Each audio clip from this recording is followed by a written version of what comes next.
తాకట్లో ఉన్న మీ బంగారాన్ని విడిపించి ఆ రోజు ఆన్లైన్ రేటుకి కొంటాం. Sharma gold company. నమస్కారం, సుమన్ టీవీకి స్వాగతం. ప్రస్తుతం మనతో పాటు ఉన్నారు శ్రీచక్రపీఠ వ్యవస్థాపకులు, జ్యోతిష్య పండితులు, మనందరికీ సుపరిచితులైనటువంటి డాక్టర్ ప్రదీప్ జోషి గారు మనతో పాటు ఉన్నారు. గురుగారు నమస్కారం అండి. శ్రీమాత్రే. గురుగారు, ఇవాళ ఒక చిన్న సందేహం ఏంటంటే, మనం పూజలో కూర్చునేటప్పుడు చాలామంది కూడా దేవతల్ని 108 నామాలతో లేదంటే 1000 సహస్ర నామాలతో మనం అర్చిస్తూ ఉంటాం. ఎందుకని దేవతల్ని అలా పొగుడుతూ ఉండాలి? అవన్నీ నామాలన్నీ కూడా మాక్సిమం పొగుడుతున్న విధంగానే ఉంటాయి కదా. సో అలా ఎందుకు దేవతల్ని పూజించాలి? అలా పూజిస్తేనే వాళ్ళు మనకి మంచి చేస్తారా? ఎందుకు చేయాలంటారు? శ్రీ గురుభ్యో నమః. శ్రీమాత్రే నమః. అయి జగదంబ కదంబ వన ప్రియవాస విలాసిని హాసరతే శిఖరి శిరోమణి తుంగ హిమాలయ శృంగ నిజాలయ మధ్యగతే మధు మధురే మధు కైటభంజని కైటభంజని రాసరతే జయ జయ హే మహిషాసురమర్దిని రమ్యకపర్దిని శైలసుతే. ఇప్పుడు నేను ఏదైతే ఈ శ్లోకం చెప్పానో, ఈ శ్లోకము ఛందోబద్ధంగా చెప్పబడినటువంటిది. అసలు ఛందస్సు అంటే ఏందో మనకు తెలుసు? ఎవరు తెలియదు. ఎవరైనా తెలుగు మీడియం చదువుకొని ఉంటే వాళ్ళకి బాగా తెలుస్తుంది. యమాతారాజ బాణ సలగం అని అంటారు. దీన్ని ఛందశాస్త్రం యొక్క బేసిక్ ఫార్ములా ఇది. సో ఇప్పుడు నేను ఎక్కడ హై చేయాలి, ఎక్కడ లో చేయాలి, ఎక్కడ నార్మల్గా వెళ్తుంది అనేది, హై పిచ్ లో పిచ్ ఇది ఒక ప్యాటర్న్ ఉంటుంది. దీన్ని కనుక మీరు ఒక సౌండ్ సిస్టంలో సౌండ్ వే ప్యాత్లో కనుక చూస్తే ఇది సిస్టమేటిక్గా ఒకే ప్యాటర్న్లో వస్తుంది. ఇప్పుడు మామూలుగా వాయిస్ రికార్డర్ ఉంటుంది కదా, ఇదే ఈ మంత్రాన్ని ఏదైతుందో, మీరు ఉదాహరణకి లలితా సహస్రం ఉంది, మీ అందరికి వస్తుంది కాబట్టి వాయిస్ రికార్డర్లో లలితా సహస్రం పెట్టండి. పెట్టి వాయిస్ రికార్డ్ పెట్టుకొని శ్రీమాత శ్రీ మహారాజ్ఞి శ్రీమత్ సింహాసనేశ్వరి చిదగ్నికుండ సంభూత దేవకార్య సముద్యత ఉద్యద్భాను సహస్రాభ చతుర్బాహు సమన్విత రాగస్వరూప పాషాఢ్య క్రోధాకార అంకుశోజ్వల. ఇలా మీరు అంతా చదువుతూ వెళ్ళండి. ఆ తర్వాత ఆ సౌండ్ తిరిగి ప్లే చేయండి. ప్లే చేసినప్పుడు అంత ఒకే ప్యాటర్న్ వెళ్తుంది. అవునా? ఆ గీతలన్నీ ఒకే ప్యాటర్న్ వస్తాయి. దీన్నే ఛందశాస్త్రము అంటారు. ఛందశాస్త్రము మహాద్భుతమైనటువంటిది. ఇప్పుడు ఒక పక్షి ఒక అరుపు అరిచింది, అదేమైనా మీకు అర్థమవుతుందా? ఒక నెమలి కూడా అరిచింది, మీకు ఏమైనా అర్థమవుతుందా? పులి గాండ్రించింది, మీకు ఏమైనా అర్థమవుతుందా? ఆవు అంబా అంది, మీకు ఏమైనా అర్థమవుతుందా? మీ అమ్మాయి వచ్చి అమ్మ ఆకలిస్తుంది అంది, మీకు అర్థమవుతుందా? ఇది అర్థమవుతుంది. ఎందుకోసం? అది మీ భాష కాబట్టి. ఈ సమస్తమైన ప్రకృతిని మొత్తం కూడా కలిపే ఒక భాష ఉంటుంది, అదే ఛందశాస్త్రము. అందుకే ఈ యొక్క వేదాంగములు 6.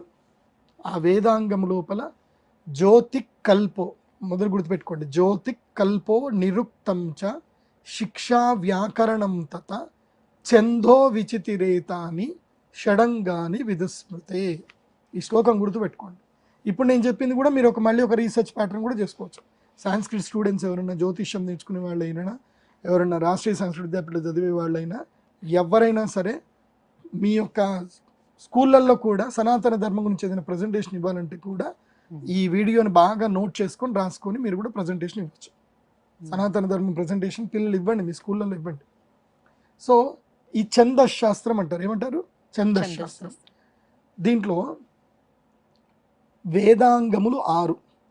అంటే వేదమున కంటే విజ్ఞానాన్ని అర్థం చేసుకోవడానికి 6 విభాగాలు ఉన్నాయి. వేదం అంటే మళ్ళీ అదేదో అనుకొని వెళ్ళకపోకండి.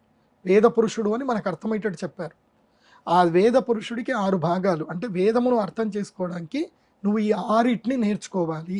ఈ 6 తెలిస్తే నీకు వేదం అర్థమవుతుంది. అంటే ఈ సృష్టి యొక్క రహస్యము, ఈ సృష్టి ఏంటి అనేది నీకు ఈ విశ్వ చైతన్యం అనేది నీ లోపల వస్తుంది. సో 6 ఏమిటంటే, మొదలు జ్యోతిష్ శాస్త్రం నేర్చుకోవాలి. జ్యోతిష్ శాస్త్రం అంటే ఏమిటి అని అంటే, ఇట్స్ అ యూనివర్సల్ లాంగ్వేజ్. జ్యోతిష్యం ఏంటి? Universal language. అంటే నేచర్ని మనం ఎలా అర్థం చేసుకోవాలి, నేచర్లో జరిగే వాటితోటి ఏం జరగబోతుంది, ఏం జరుగుతుంది అనేటివన్నీ తెలుసుకోవాలంటే జ్యోతిష్ శాస్త్రం ఉండాలి. ప్రపంచంలో ఏ జంతువు గురించి కానీ ఏ ప్రాంతంకు వెళ్ళినా ఆ ప్రాంతం యొక్క లక్షణం ఇవన్నీ తెలియాలంటే నీకు జ్యోతిష్ శాస్త్రం ఉండాలి. ఒక సిస్టమ్ ఉంటుంది. నాకు ఒకళ్ళు దాదాపు 8 ఏళ్ల క్రితం, అప్పట్లో ఈ గుప్త నిధులది బాగా నడుస్తూ ఉంటాయి. 8 ఏళ్ల క్రితం నన్ను గుప్త నిధులు చూపించుకోవడానికి నన్ను తీసుకెళ్ళారు. అంటే నాకు అది తెలుసు కాబట్టి నన్ను తీసుకెళ్ళారు. నా కళ్ళకు గంతలు పెట్టి తీసుకొని పోయారు వాళ్ళు. ఫ్లైట్లో దిగాము. దిగిన తర్వాత కారు ఎక్కించుకున్నారు. అంటే మీకు ఏరియా తెలియకూడదని? తెలియకూడదు. సో అదొకటి ఉంది, అద్భుతమైంది.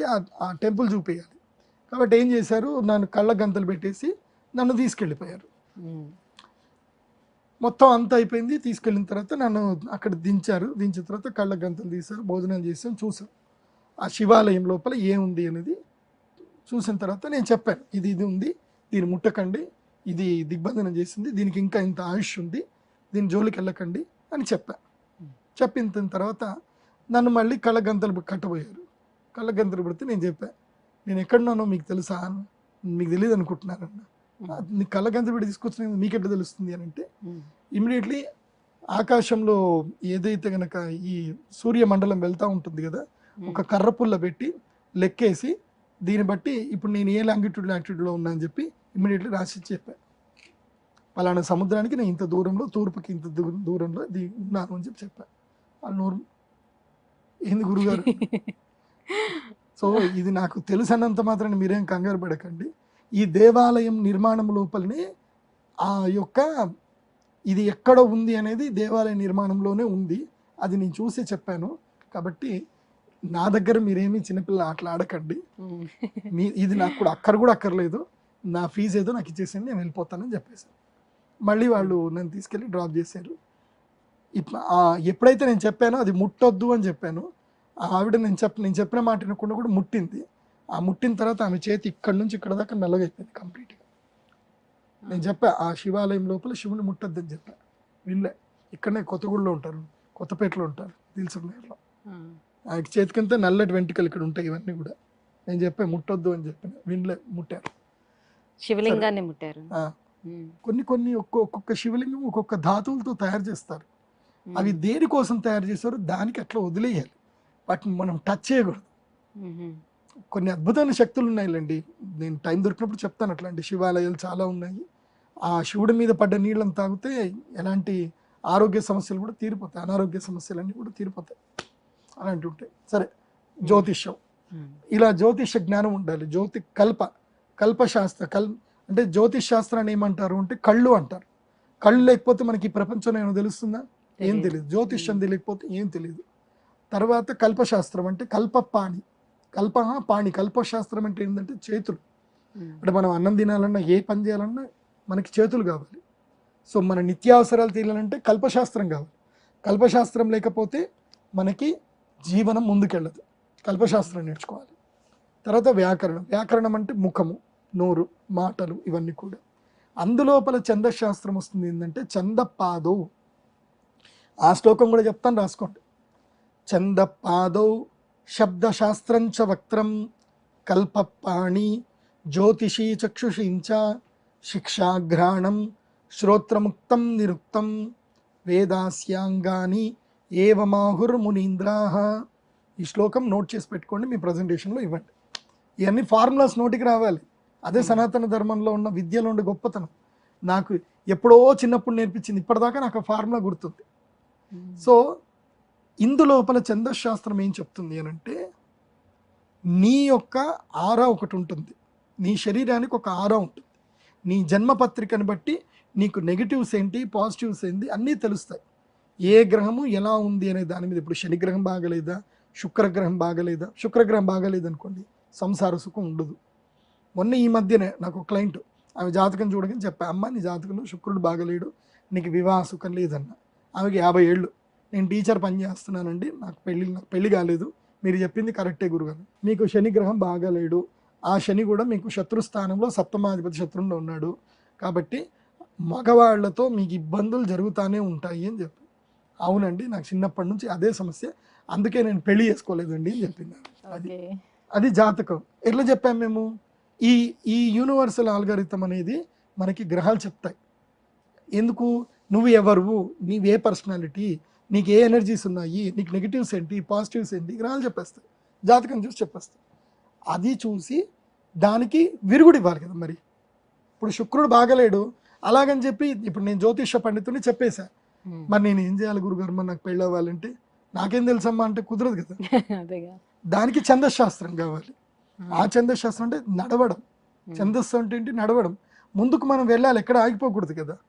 సో ఆ ఛందశాస్త్రం ఏం చెప్తుంది అని అంటే ఈ మంత్రం చదువు. ఇప్పుడు లలితా సహస్రం చదువుతున్నారు, రహస్యానాం రహస్యం చ లలితా ప్రీతిదాయకం అని చెప్పేసి అని ఉంటుంది. ఆ లలితా సహస్రనామం చదివితే అద్భుతమైన రాజయోగం వస్తుంది. నీ జీవితంలో నీ ఆరా మొత్తం ప్యూర్ అయిపోతుంది. కానీ అందరికీ లలితా సహస్రం పడదు. కొందరికి విష్ణు సహస్రం పడుతుంది, కొంతమందికి లలితా సహస్రం పడుతుంది, కొంతమందికి లక్ష్మీ సహస్రం వస్తుంది. అలా ఒక్కొక్కరికి ఒక్కొక్క మంత్రము వాళ్ళకి జీవితం లోపల ఉన్నత స్థితికి తీసుకెళ్తుంది. అదే మంత్రోపాసన. ఆ మంత్రమే అమ్మవారిది. అమ్మవారిని పొగడడం ఏంటి? పొగడడం కాదు, అమ్మవారి యొక్క తత్వరహస్యము చెప్పేదే సహస్రనామాలు. ఇప్పుడు ఉదాహరణకి మనం లక్ష్మీ సహస్రం అన్నాం, మీరు అష్టోత్తర శతనామం అన్నాం. ప్రకృతి అయి నమః అని అన్నాం, అంటే అమ్మవారు ప్రకృతి. మళ్ళీ వికృతి అయి నమః అన్నాం, అమ్మవారు వికృతి. ఇదేంటండి అమ్మవారు ప్రకృతి అన్నారు మళ్ళీ వికృతి అన్నారు అంటే ఏంటంటే, అప్పుడు ఏం లేదు, మీ ఆవిడకి నచ్చిన పని చేయు, ఆవిడ ప్రకృతి. మీ ఆవిడకి నచ్చని పని చేయు, అప్పుడు వికృతి. అంతే. సో అమ్మవారికి అంటే ప్రకృతికి నువ్వు అనుకూలమైన పని చేయు, అమ్మవారి నేను అనుగ్రహిస్తుంది. ప్రకృతి అమ్మలాగా నేను దగ్గర తీసుకుంటాను. ప్రకృతికి విరుద్ధంగా చేయు, కరోనా లాంటి దాంతో వికృతి ఇస్తుంది. సో అంతే. అది మనకి రితం మనం అర్థం చేసుకోవాలి. మంత్రాలు అంటే ఓన్లీ ఓం ప్రకృతి నమః, వికృతి నమః, విద్యా నమః, శ్రీ అయిన నమః, సౌభాగ్య నమః, మహాలక్ష్మి నమః అలా చదవడం కాదు. చదువుతున్నప్పుడు దాన్ని నువ్వు అర్థం చేసుకోవాలి, అవగాహన చేసుకోవాలి, ఓన్ చేసుకోవాలి. అప్పుడు ఆ మంత్రం నీకు అదృష్టాన్ని ఇస్తుంది.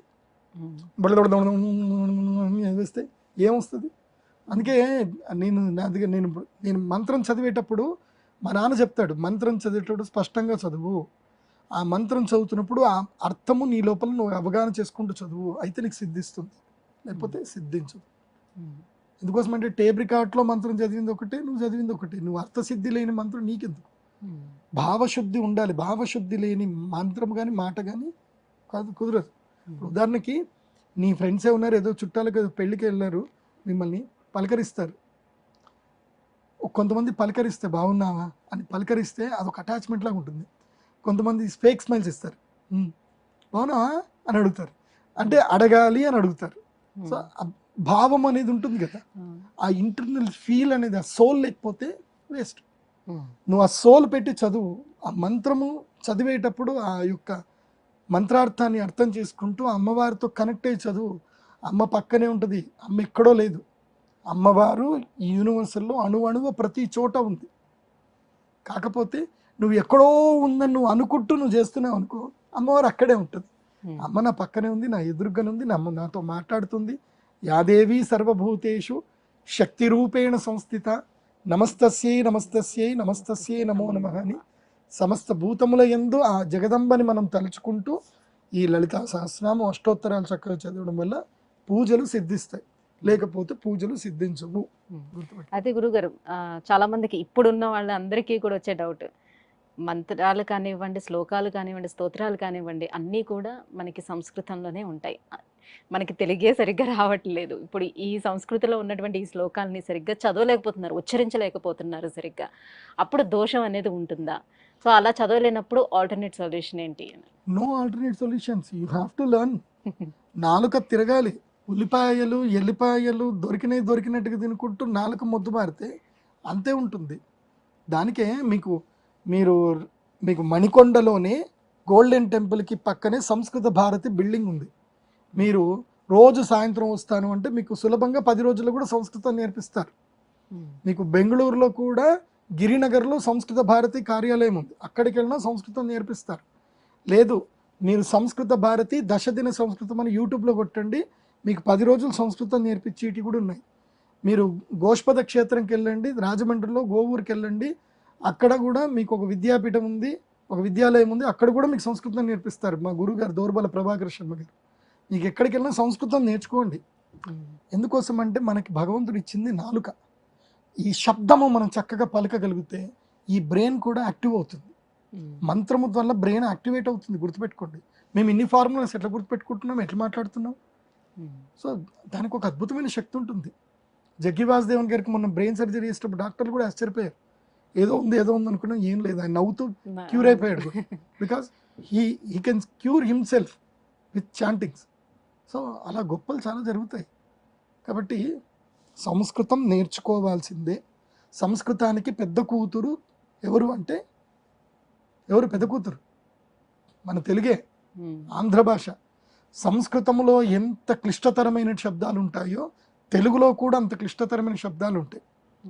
సంస్కృతం తర్వాత అంత క్లిష్టతరమైన వాళ్ళు అడుగుతూ ఉంటారు, ఇప్పుడు మేము సంస్కృతంలో చదవలేకపోతున్నాం కదా, దాని భావార్థం ఉంటుంది కదా, దాన్ని మేము చెప్తే సరిపోతుందా, అలా దాని వల్ల మనకి ఏమైనా ఫలితం ఉంటుందా అని అనేది ఉంటుంది. భావంతో కొంచెం ఉంటుంది, బికాస్ సైకలాజికల్ బాడీ కదా. కానీ సంస్కృతం నేర్చుకోవాలి.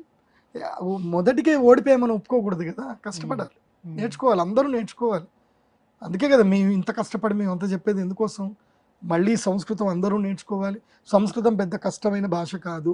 ఇంట్లో రోజు ఒక గంట సేపు ఆ దిక్కుమాలిన tick tick tick tick tick అని రీల్స్ చూసే బదులు, ఒక గంట సేపు సీరియల్స్ చూసే బదులు ఒక గంట సేపు యూట్యూబ్లో సంస్కృత శిబిరాలు, సంస్కృతం లెర్న్ సంస్కృత్ త్రూ తెలుగు అని కొడితే వచ్చేస్తుంది. చాలా ఆల్రెడీ వీడియోలు చాలామంది చేసి పెట్టారు కూడా, నా ఫ్రెండ్సే చాలామంది చేసి పెట్టారు. సో నేర్చుకోండి, సంస్కృతం నేర్చుకోండి, ఏం పర్లేదు. మనిషి అనేటువంటి వాడు ఎప్పుడు నేర్చుకుంటూ ఉండాలి. సో అమ్మవారిని పొగడ్డము అంటే ఒకటి గుర్తుపెట్టుకోండి, దేవుణ్ణి పూజించడము అంటే నిన్ను నువ్వు సంస్కరించుకోవడం అని అర్థం. నీ జాతకాన్ని, నీ తలరాతని నువ్వు సంస్కరించుకోవడమే. దేవుడికి ఏదో కావాలనో, నువ్వు పండు పెడితేనే దేవుడు కడుపు నిండుతుందనో అనుకోవద్దు. భగవంతుడు సర్వంతర్యామి, సర్వేశ్వరుడు. ఆయన ఇస్తే మనం తింటున్నాం, మళ్ళీ ఆయనకు మనం పెట్టేది ఏంటి? నేను ఇవాళ దేవుడికి పూజ చేయను, నేను ఇవాళ నీకు నైవేద్యం పెట్టను పో, నేను అలిగాను అని దేవుడి మీద అలుగుతారు. విచిత్రం కదా, నాకు ఏదైనా నవ్వు వస్తుంది. నువ్వు దేవుడి మీద అలగడం ఇదిరా. సో దేవుడి మీద అలకలు పెట్టకండి. దేవుణ్ణి పూజించడం అంటే నిన్ను నువ్వు సంస్కరించుకోవడం. నీకు కష్టం వచ్చింది, మళ్ళీ పూజ చేయు. ఇంకా కష్టం వచ్చింది, ఇంకా ఎక్కువగా పూజ చేయి. అందుకోసం మన గౌరవ నరేంద్ర మోదీ గారు చెప్తారు, మన ప్రధానమంత్రి, ఆయన దీంట్లో చెప్పారు, మీరు ఇంకా నన్ను ఏమన్నా చెప్పండి, ఇంకా నేను గట్టిగా ఇంకొన్ని సూర్య నమస్కారాలు ఎక్కువ చేస్తా అని చెప్పాడు ఆయన. సో మీరు నా మీద ఇంకా బారు వేయండి, నన్ను ఇంకా మీరు హేళన చేయండి, పర్వాలేదు, నేను సంతోషంగా యాక్సెప్ట్ చేస్తా. నాకు ఇంకా మీరు టాస్క్లు ఇవ్వండి, ఆ టాస్క్ని ఫుల్ఫిల్ చేయడానికి ఇంకొన్ని సూర్య నమస్కారాలు ఎక్స్ట్రా చేస్తా అని చెప్పాడు. అలా ఉండాలి మనిషి అంటే. అన్నిటికీ కాంప్రమైజ్ అయిపోయి నేను దేవుడి మీద వెలిగిన, నేను పూజలు చేయను, నాకు అసలు మంచే జరగట్లేదు, నేను దేవుడిని నమ్మట్లేదు గురువుగారు. వారు పిచ్చోడను, దేవుడిని నమ్మినా నమ్మకపోయినా నష్టం నీకేరా బాబు, దేవుడికే నష్టం లేదు. ఇప్పుడు బ్యాంక్ వాడిని నువ్వు నమ్మినా, బ్యాంక్ వాడు సండే హాలిడే పెట్టాడు, పండుగ వచ్చి హాలిడే పెట్టాడు, లేదా ఏదో ఇంటర్నెట్ ఇది వచ్చింది, నేను బ్యాంకు నమ్మను, నాకు అసలైన టైంకి నాకు యూపీఐ కాలేదు, నేను అసలు బ్యాంకుకే పోను అంటే ఎవడికి నష్టం? నీకే నష్టం కదా. సో దేవుడు బ్యాంక్ లాంటోడు. నువ్వు వెళ్ళి దర్జాగెళ్ళు, రిక్వెస్ట్ పెట్టు, నీ పాన్ కార్డులు అన్నీ కరెక్ట్గా సబ్మిట్ చేయు, నీకు లోన్ ఇస్తాడు, లేకపోతే అంతే. చాలా చక్కటి వివరణ ఇచ్చారు గురుగారు, ధన్యవాదాలు.